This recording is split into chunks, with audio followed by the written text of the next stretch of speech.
Je me demandais encore ce que l'on attendait de moi. Je vidais mon sac de haine à la gueule des premiers passants, je criais ma douleur intérieurement pendant que les autres l'exprimaient librement. Je me sentais terriblement seule dans mon petit monde rempli de mots, incomprise parce que je ne donnais d'avis sur les soucis des autres, dévisagée car je m'exprimais sur le poison qu'est la société, blessée de ne pouvoir à nouveau aimer depuis que la douleur était mon quotidien.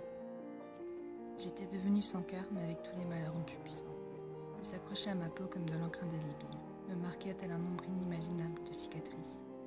Je ne pouvais dire au monde entier ce que j'étais.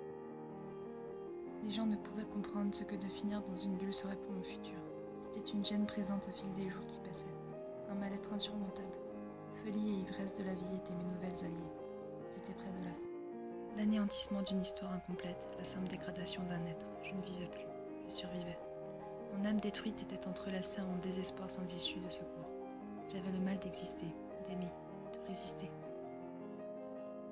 La beauté qui se trouvait en moi se décomposait lentement, pendant que ma boîte noire analysait et tentait de trouver une solution. Il n'y en avait plus. Je perdais doucement la passion et toute autre raison, tandis que le malheur, lui, me piétinait.